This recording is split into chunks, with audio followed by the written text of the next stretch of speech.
Praise the Lord. प्रभु की स्तुति हो, तारीफ और जयजयकार हो। 24 अध्याय आज हम पढ़ेंगे। यह है दूसरे राजाओं की पुस्तक। जैसा हमने कल पढ़ा था, कल हमने क्या देखा, यहूदा का राजा योयाकीम के बारे में। और ये उसने वो काम किया जो यहोवा की दृष्टि में बुरा था।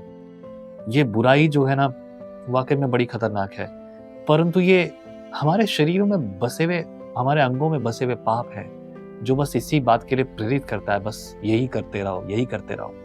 Let's read 24 chapter. उसके दिनों में बेबीलोन के राजा नबूकदनेस्सर ने चढ़ाई की और योयाकीम 3 वर्ष तक उसके अधीन रहा। तब उसने फिरकर उससे विद्रोह किया। तब यहोवा ने उसके विरुद्ध और यहूदा को नष्ट करने के लिए कसदियों, आरामियों, मोआबियों, अम्मोनियों के दल भेजे। यह यहोवा के उस वचन के अनुसार हुआ जो उसने अपने दास भविष्यद्वक्ताओं के द्वारा कहा था। निसंदेह यह यहूदा पर यहोवा की आज्ञा से हुआ, ताकि वह उनको अपने सामने से दूर करे। यह मनशे के सब पापों के कारण हुआ और निर्दोषों के उस खून के कारण जो उसने किया था, क्योंकि उसने यरूशलेम को निर्दोषों के खून से भर दिया था, जिसको यहोवा ने क्षमा करना ना चाहा। योयाकीम के और सब काम जो उसने किए, क्या वे यहूदा के राजाओं के इतिहास की पुस्तक में नहीं लिखे हैं? अंत में योयाकीम अपने पुरखों के संग सो गया और उसका पुत्र यहोयाकीन उसके स्थान पर राजा हुआ। मिस्र का राजा अपने देश से बाहर फिर कभी न आया, क्योंकि बेबीलोन के राजा ने मिस्र के नाले से लेकर फारात महानद तक जितना देश मिस्र के राजा का था, सबको अपने वश में कर लिया। मतलब मिस्र की जो संपत्ति, मिस्र का भी अंत हुआ। अब यहाँ पर कौन है? बेबीलोन का राजा। उसने मिस्र के जो है सब कुछ ले लिया। अभी मिस्र की जो संपत्ति है वो बेबीलोन के राजा के पास है। और बेबीलोन की कहानी तो अभी आने वाली है, वो भी बड़ी मजेदार है। हमने उस पर तो बहुत कुछ सुना है ना। बाकी इन पर ध्यान नहीं जाता। आइए ध्यान से देखेंगे 8 पद में। जब योयाकीन राज्य करने लगा, तब वह 18 वर्ष का था और 3 महीने तक यरूशलेम में राज्य करता रहा, जैसे कि हमने पिछले अध्याय में भी पढ़ा। उसके बाद उसकी माता का नाम नहुशता था, जो यरूशलेम के एलनातान की बेटी थी। उसने ठीक अपने पिता के समान वह किया जो यहोवा की दृष्टि में बुरा है। उसके दिनों में बेबीलोन के राजा नबूकदनेस्सर के कर्मचारियों ने यरूशलेम पर चढ़ाई करके नगर को घेर लिया। जब बेबीलोन के राजा नबूकदनेस्सर के कर्मचारी नगर को घेरे हुए थे, तब वह आप वहां आ गया। तब यहूदा का राजा यहोयाकीन अपनी माता और कर्मचारियों, हाकिमों और खोजों को संग लेकर बेबीलोन के राजा के पास गया। और बेबीलोन के राजा ने अपने राज्य के 18वें वर्ष में उनको पकड़ लिया। तब उसने यहोवा के भवन में और राजभवन में रखा हुआ पूरा धन वहां से निकाल लिया, और सोने के जो पात्र इज़राइल के राजा सुलेमान ने बनाकर यहोवा के मंदिर में रखे थे, उन सबों को उसने टुकड़े टुकड़े कर डाला, जैसा कि यहोवा ने कहा था। फिर वह पूरे यरूशलेम को, अर्थात सब हाकिमों और सब धनवानों को, जो मिलकर 10,000 थे, और सब कारीगरों और लोहारों को बंदी बनाकर ले गया, यहाँ तक कि साधारण लोगों में से कंगालों को छोड़ और कोई न रह गया। वह योयाकीन को बेबीलोन में ले गया और उसकी माता और स्त्रियों को, खोजों को और देश के बड़े लोगों को वह बंदी बनाकर यरूशलेम से बेबीलोन को ले गया। सब धनवान जो 7,000 थे और कारीगर जो लोहार जो मिलकर 1,000 थे, और वे सब वीर और युद्ध के योग्य थे, उन्हें बेबीलोन के राजा बंदी बनाकर बेबीलोन को ले गया।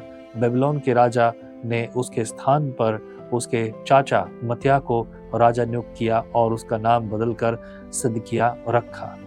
देखिए, यहाँ पे बेबीलोन के राजा की जब बात हुई है ना, नबूकदनेस्सर की, तब यहाँ पर अभी बहुत सारी कहानियां शुरू होने वाली हैं। आगे एक और अध्याय बचा है दूसरे राजाओं की पुस्तक में। इसके बाद हम ये चीज़ें थोड़ा और आगे भी जाकर पढ़ेंगे। खासतौर से जब हम बात करेंगे भविष्यद्वक्ता, जो कि बड़ा खास है, डैनियल भविष्यद्वक्ता के बारे में, और कई सारी बातें वहाँ पर हमें बहुत सारी चीज़ें सुनने को, सीखने को मिलेंगी। लेकिन एक बात याद रखिए, राजा हिजकिय्याह के समय जो भविष्यवाणी राजा के लिए यशायाह भविष्यद्वक्ता के द्वारा हुई थी, उसी के अनुसार ये सारा काम हो रहा है। हालांकि कारण तो और भी है, जैसा कि हमने पढ़ा, क्योंकि ये कारण जो है परमेश्वर के विरुद्ध बलवा था। जिसकी वजह से परमेश्वर यहोवा ने उन सबको अपनी आंखों से अपने सामने से निकाल दिया। पर क्या परमेश्वर ऐसा ही रहेगा? हम जानते हैं उसने ऐसा नहीं किया।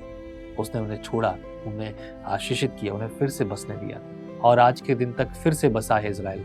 खैर आगे बढ़ेंगे। 18 पद, जब सिदकिय्याह राज्य करने लगा तब वह 31 वर्ष का था और यरूशलेम में 11 वर्ष तक राज्य करता रहा। उसकी माता का नाम हमुतल था जो लिब्नावासी यिर्मयाह की बेटी थी। उसने ठीक यहोयाकीम की लीक पर चलकर वही किया जो यहोवा की दृष्टि में बुरा है, क्योंकि यहोवा के कोप के कारण यरूशलेम और यहूदा की ऐसी दशा हुई कि अंत में उसने उसको अपने सामने से दूर किया। 25 अध्याय बिल्कुल जस्ट इसी से शुरू होता है, पर ये कल शुरू करेंगे। Amen. Let's focus on it. अगर आप ध्यान देंगे तो आपको बहुत सारी गहरी और गंभीर बातें सुनने को मिल रही हैं और ये आपको प्रेरित कर रही हैं और आपको इस बात के लिए प्रेरित कर रही है किसी भी रीति से हम यहोवा की आज्ञाओं के विरुद्ध न चलें। पुराने नियम में अगर कई बार लोगों के मन में सवाल है, मैं इसलिए दोहरा रहा हूं ताकि जो नए लोग बीच में शामिल होते हैं ना, वो ये बात को समझें। बिना पुराने नियम के आप नए नियम को नहीं समझ सकते।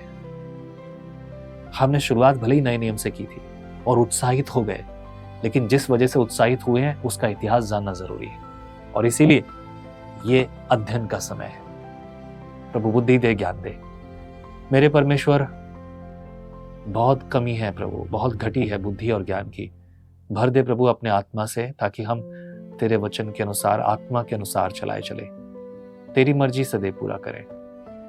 प्रभु तू अपने लोगों को फलवंत और बलवंत कर, इनके जीवन में तेरी आशीष और तेरी भलाई बहुतायत से होती रहे, कोई कमी घटी ना रहे।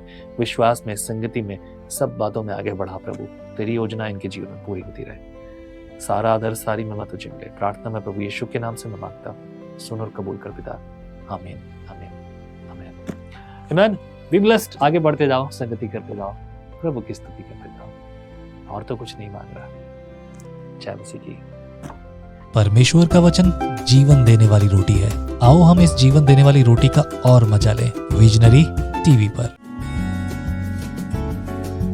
आप कहते हैं एक कप कॉफी मेरा दिन बना देती है, पर आपका मॉर्निंग डिवोशन विजनरी रेडियो और टीवी पर आपकी जिंदगी बना सकता है।